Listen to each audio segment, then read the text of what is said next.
so often also arrive in Belgium without really knowing what the network here is, that after these 3 years they have not necessarily discovered a lot of the spaces that are potentially a future network for them. I think an initiative like WIPCO, which is really a cooperation of organizations trying to support artists, is very valuable, because then you sit together and you think together on how you see a work in progress, and you think together on which connections can we help.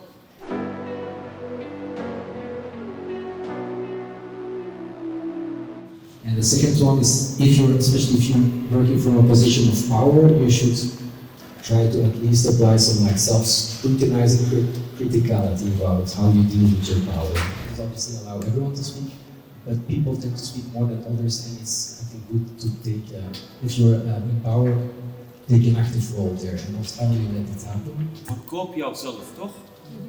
Het is echt in kwetsbare zin. Daarom, ik ga nooit naar een programmateur te zeggen, wil je me kopen om hier te kunnen spelen? Het is eigenlijk, ik heb mijn artistieke ding en ik geef aan iemand en dat de andere verantwoordelijkheid dat te doen. Maar heel belangrijk wat jij zei over wat wil je graag vertellen, dat is jouw essentie. Like, if you go to a conversation with a programmer with a yes or no question, basically like, I have this piece, do you want to program it? 95 to 99% of the cases, you are meant to get a no.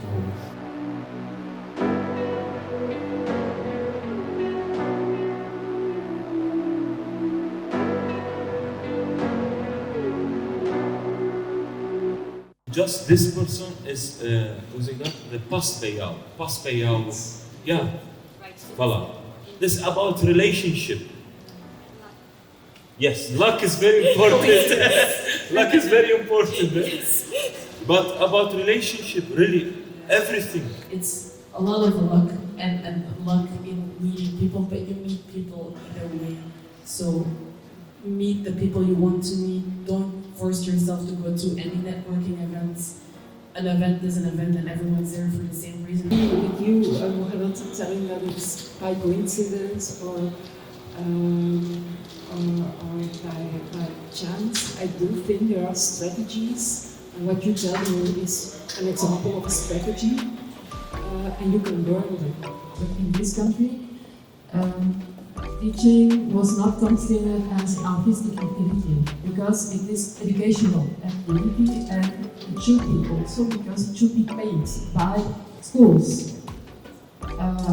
And since payment in schools is way higher than payment in local sector, artists need that wage. I have been working in the field. I have failed in numerous times. And the only way I managed to find financial stability, which was for me also very important, was working in restaurants on the side, working in shops. And it's for the first time in now it's going to be 3 years that I have a fixed income because I became a coordinator. And that was done through research. I just wanted to say that the performing arts world is not a stable environment. The performing arts world is not interested in stability. It's interested in innovation and originality. So when you're looking for stability, it's not a good place to look for it. I'm not saying it's impossible, but it's hard. We have the 80% employment to take care of aftercare of alumni.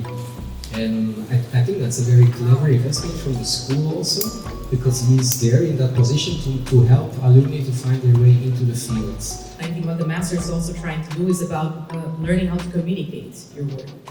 And then with certain courses like Annelies van Asche that's doing research in dance, and that's why we are here, to listen to people from the field talking about the field, but also research methodologies, and so many courses to just give the support on how can you communicate about your work. As an artist, you lose energy most of the time by doing administrations and yourself, doing the things you feel like you have to do, but you cannot escape them. Deze is spending, I think, at least half of our time on working with bureaucracies to have interesting artists in, interesting students in, and we just don't have the means and we don't have the laws to make it happen.